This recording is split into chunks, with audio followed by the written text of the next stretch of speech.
So and then we'll talk about matrices. And then, so 13.1, we're talking about sequences and series, arithmetic, and geometric sequences. And we talked about using algebraic methods to find the sequences and series, the last couple of examples of that.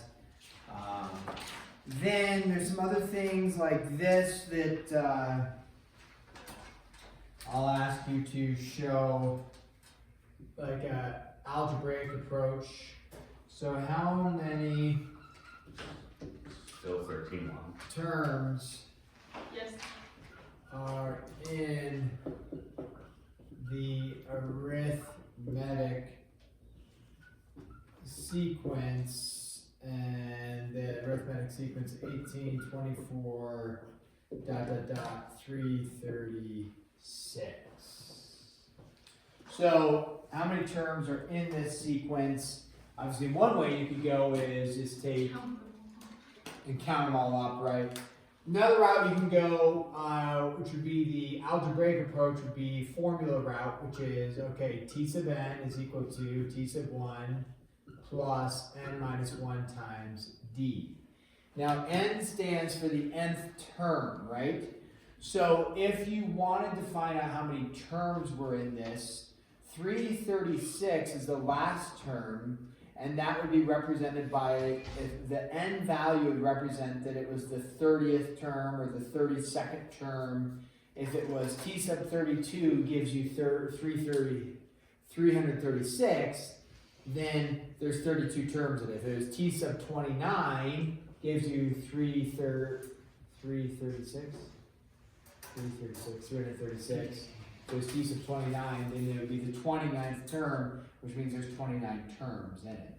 So our goal would be to figure out what is n when you get to 336. So you input something for n, output something, and the output is 336, t sub 1, n we don't know, and then what's our common difference? 3, right? No, not 3. Common difference of 6. Oh, yeah, I thought it was just 8 to 24. I didn't see the 1. Sorry. Well, that would be geometric then, Right. So 18 to 24, arithmetic sequence. So in this case, we subtract the 18 over, divide by the 6.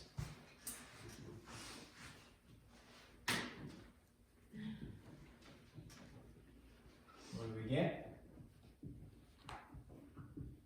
12 minus n equals 328. No, 324. Oh, 318. Oh gosh. Wait, 318. It's not separate. I just distributed it in. Can I not distribute the 6 in?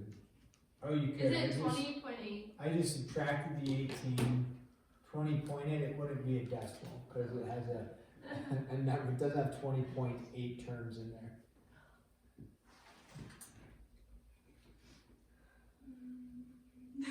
We're solving for n, guys. Yeah, Somebody solve for n. 54. 54. Okay. All right. So what people do though is, so this is the formula route, right? We plug in the formula. What people do is they think that they have this like quick hack, and they're like, oh, I just did it like this quick way. And the quick way is the formula way. You just didn't plug it formally into the formula. What people do is they just take 336 minus 18, right? And then they divide by 6, and that gives you almost the answer. It gives you 53, and then it's the, what I call the plus 1 principle, where you need to add 1 to it. So, but that's essentially what you already did, is you subtracted 18, divided by 6, and then you have to add 1. I call it the plus 1 principle because if I said, if you have numbers 1 through 10, right? 1, 2, 3, 4, 5, 6, 7, 8, 9, 10. How many numbers are in that set? How many numbers are there between 1 and 10 inclusive? 10. 10. But if you just go 10 minus 1, what do you get back out? 9. So I call it the plus 1 principle, where you take your upper minus your lower and then you add 1 and figure out how many numbers are in the set. So when you go 336 minus 18 and then divide by the difference, 6, you need to add 1 in the end, which is that adding 1 over to make it 54. So this would be the algebraic approach showing that step is good to do. Have some other similar types of problems.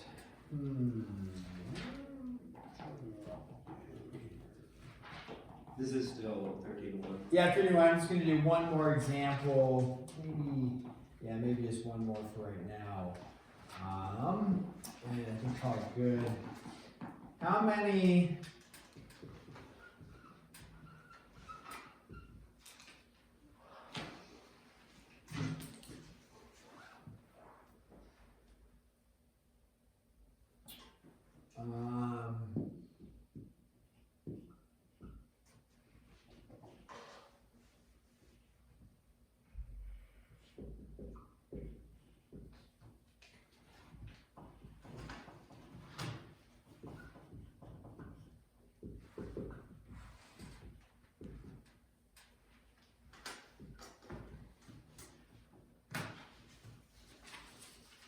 Okay, how many 5-digit numbers are not divisible by 9?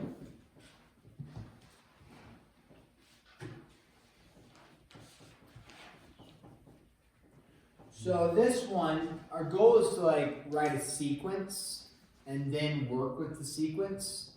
As it's like, if you can write a sequence, then you can figure out how many numbers are in that sequence.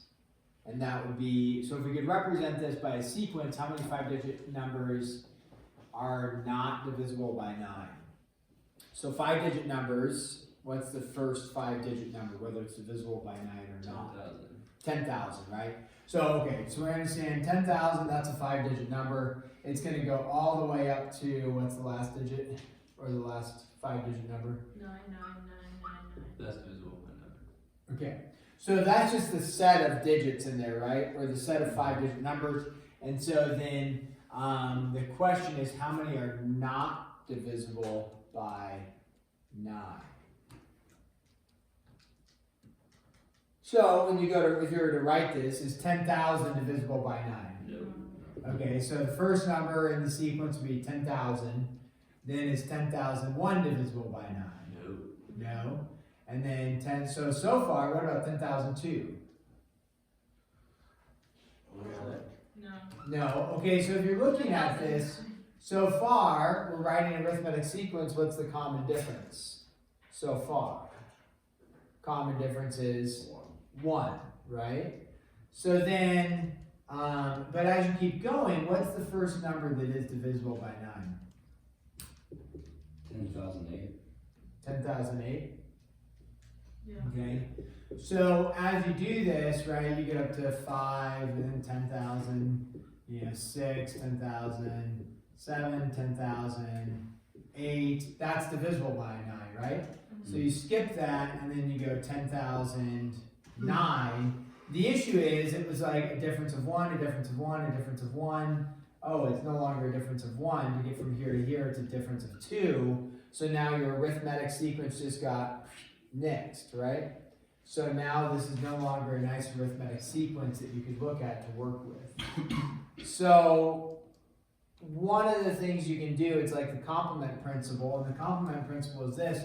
You actually go in the reverse, and you want to find, if you can find out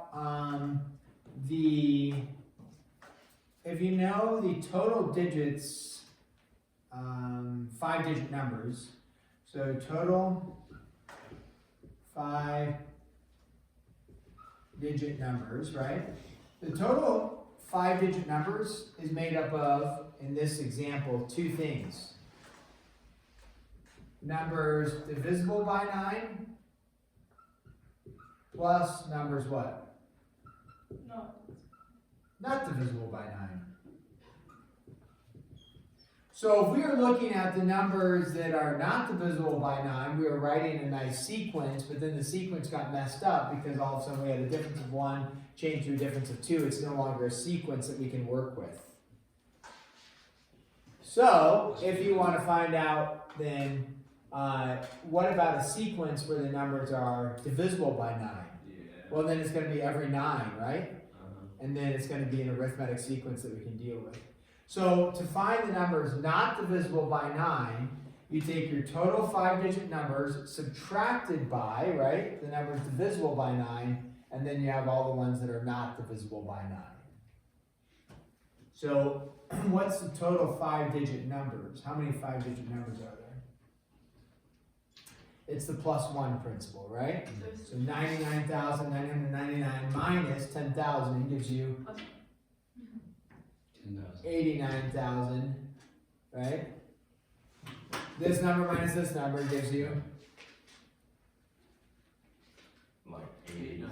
89,999, and then plus 1, so how many numbers are there? 90,000, right? So there's 90,000 total 5-digit numbers, and you're going to subtract that by all the ones that are divisible by 9. And how do you figure out how many ones that are divisible by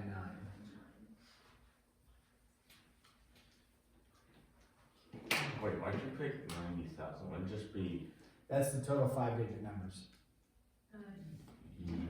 yeah, right? Would be 10,000. That'd be 89,999, right? No, it's the plus 1 principle. We just talked about it over here. So I said, how many numbers are there between 0 and 9 inclusive? So that'd be 0 plus 9 numbers, so that'd be 10 then. Okay. There's 10,000. Yeah. 10,000. That are divisible.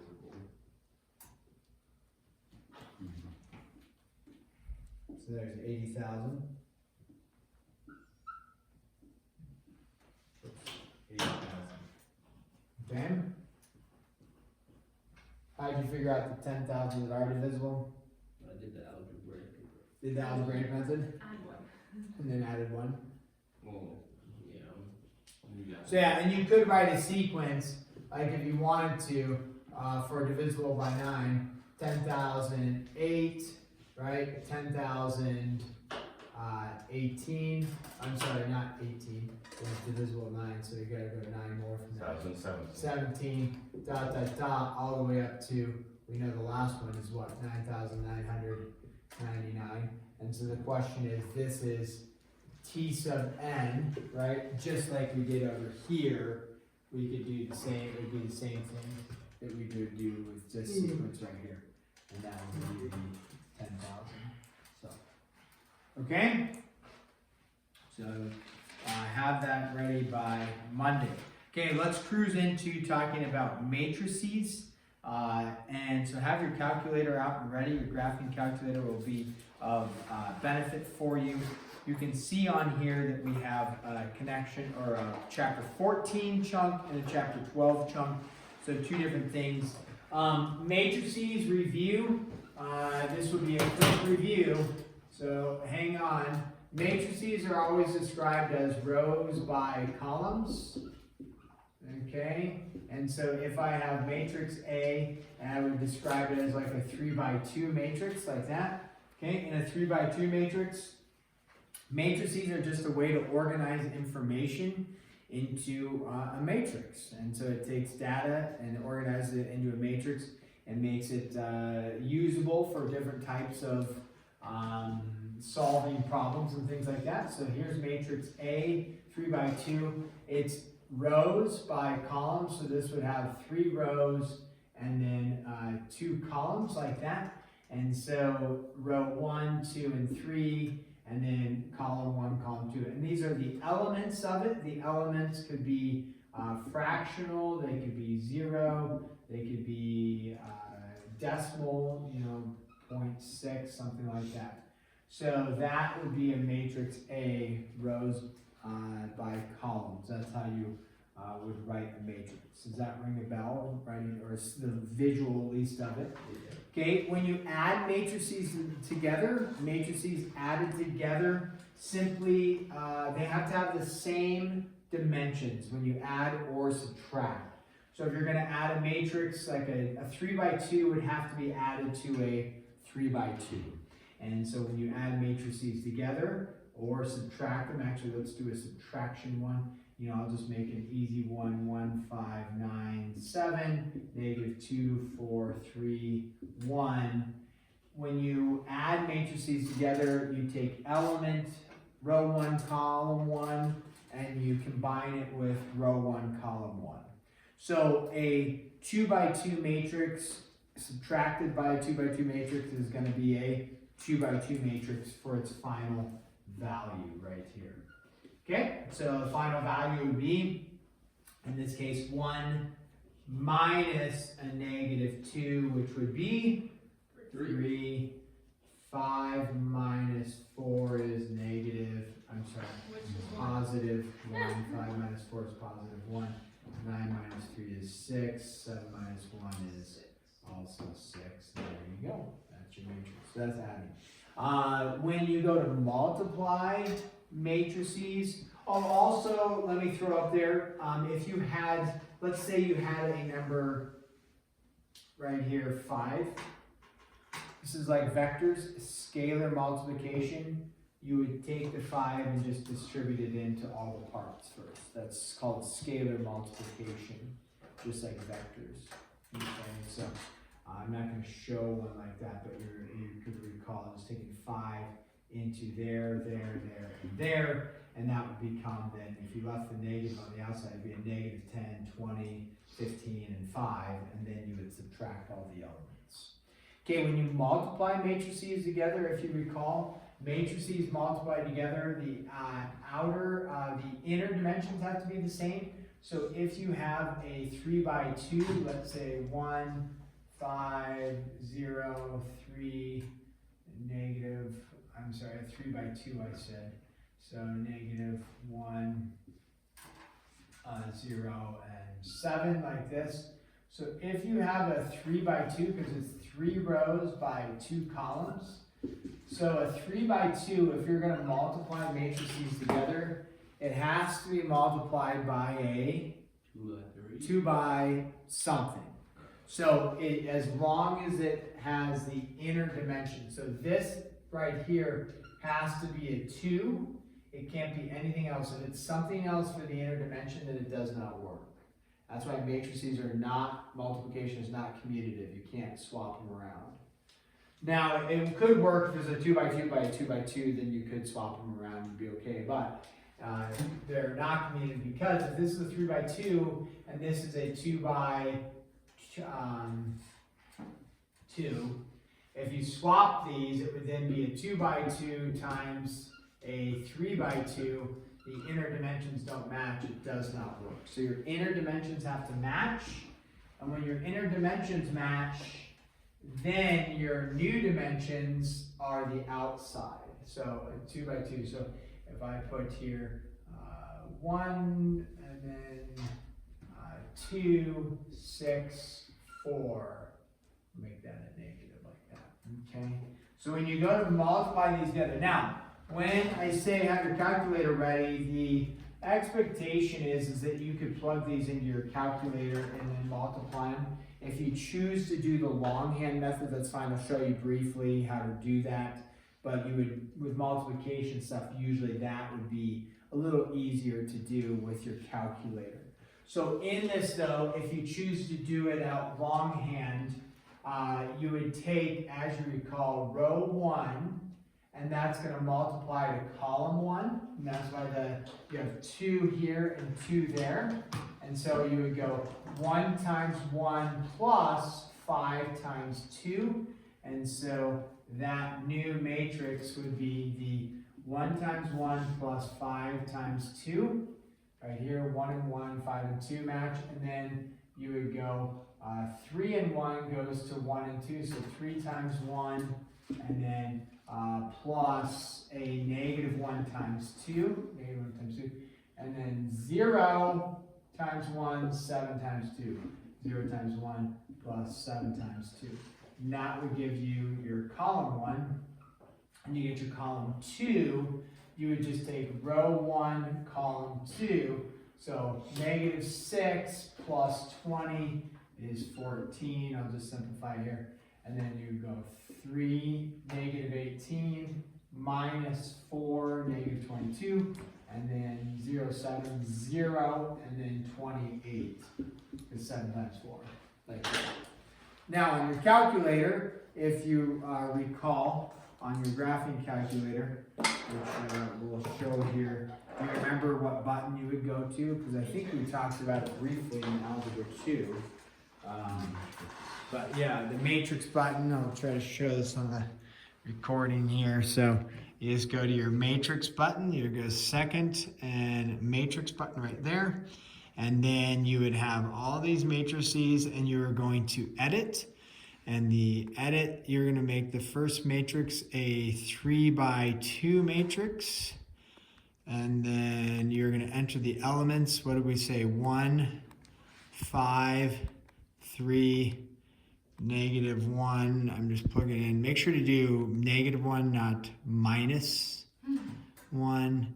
And then 0 and 7. Enter. And then I will go out of the matrix, back into the matrix, and then I would edit the second matrix to be a 2, enter, 2, enter. And that one I said was a 1, and then a negative 6, right? And then 2 and 4. And then once I have that, you can get out of the matrix.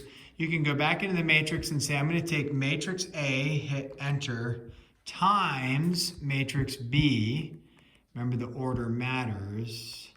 Matrix B and hit enter. And we get the ones that we know confirm 14, negative 2, and 22, and 28. Like that. Okay? It's an error data type. Yeah, you must have typed something in wrong. Or, yeah, something in there.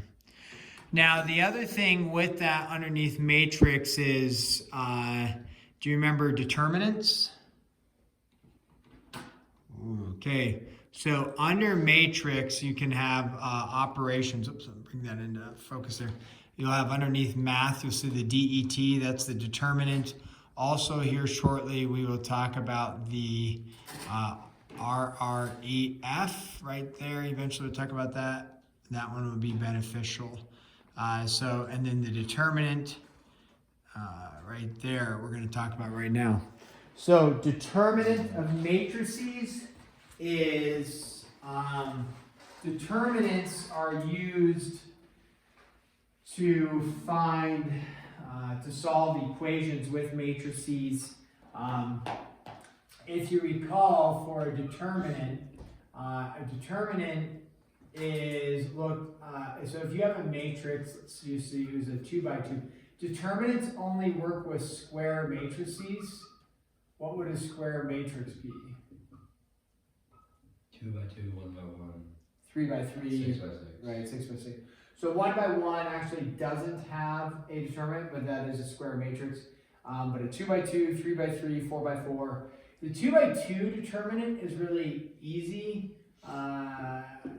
Well, yeah, it doesn't require a whole lot. The 2 by 2, if you recall, the matrix is written this way. Like, that's our matrix. When you want to find the determinant, it'll just say evaluate. It'll say, okay, evaluate, and what are you going to evaluate? Well, the matrix will be written like this, if you recall. I don't know if you remember this. But it has like just bars instead of brackets. So if you see this and they say evaluate and it's just bars, what they're asking you to find is the determinant. Now your calculator, I just showed on the video, the calculator button is just DET parentheses, like that, and so they're not going to have a bar there. And what the determinant gives you is one value. It doesn't give you a matrix, it gives you a value. It's kind of like finding the magnitude in a vector. It doesn't give you a 5, 3. It gives you the magnitude, just the one value. So in this case, to do a 2 by 2, it's pretty easy. You just take 2 times 1 minus, a 6 times a negative 5. So it's always this diagonal minus this diagonal, and those multiply together. So you get 2 plus 30, you would get 32. You could do this in your calculator. You just enter a 2 by 2 into your calculator, and then go out of your matrix operation, and then go back in and say, I want to find the determinant of this 2 by 2, and you would end up getting 32 when you mess with that. If you had a 2 by 2 on a test, I probably wouldn't take the time to enter it in my calculator, because that's pretty straightforward. Just the big ones.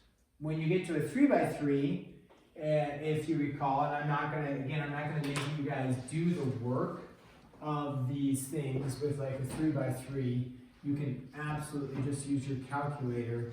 But the 3 by 3, if you recall, we had a couple options, but 0, 1, 5, 2, negative 1, 7, 3, 4, 6. Like there was your matrix. Do you recall the one route we did was we took our first 2 columns and transposed them out here? Does that ring a bell? Yeah, you crop them And then you do this diagonal plus this diagonal plus this diagonal minus this diagonal plus this diagonal plus this diagonal. Okay? I'm not going to make you do that, so I'm not going to take the time to show you that. Your responsibility is either know how to do this, which I could help you at a later date if you want, or take this value right here, this 3 by 3, put it in your calculator and find the determinant of it using your calculator. Make sense? Mm-hmm. So you don't need to do diagonals. The other way we did it was the by minors, and again, I'm not going to show that, but by minors, that was where you would take row 1, column 1, you know, or you would do it by, by like row 1, and you would take 0, which is right here, and you would do then times the determinant of whatever was left, negative 1, 7, 4, 6, and then depending on which way you go, and then you would have to go like it alternated signs. And so it was like minus 1 times, and then you would eliminate that and that. And if you remember that, you remember doing that one? Yeah. And then plus 5, That took forever. and get rid of that, and you're left with this. Again, we're not doing that. That's why I don't take time to like Wait, that's to figure out. the determinant of the whole thing. And so this gives you a value, this gives you a value, this gives you a value, and you add them. So you can do it 2 different ways. You can do like the whole Diagonals by minors or calculate, which is the expectation. Okay, so I'm not going to teach minors. I'm not going to go back and teach it all. Okay? So someday you may have a class that they want to like reteach that stuff, and you might have to review it, but doubtful. Most of it will be calculator based. So, hello Nate. So then the last thing is that when you have equations, so let's say 2x minus 5y minus z is equal to 4, and then 7x plus y minus 11z is equal to negative 5, and then you have 9x, let's just go, plus 4z is equal to 1. Okay, now with this, we did matrices when you had just x and y. We could do matrices when you have x, y, and z. You could do that in terms of like a long process using inverses and things like that. That is not the expectation here. The expectation is that you're going to you're going to take these types of problems and you're going to set up one giant matrix, okay? And in that giant matrix, it's going to end up being 3 rows by 1, 2, 3, 4 columns. Now we had, and you may not remember it from last year, but we did a coefficient matrix and then a variable or a constant matrix. We had 2 different matrices. We did some inverse stuff.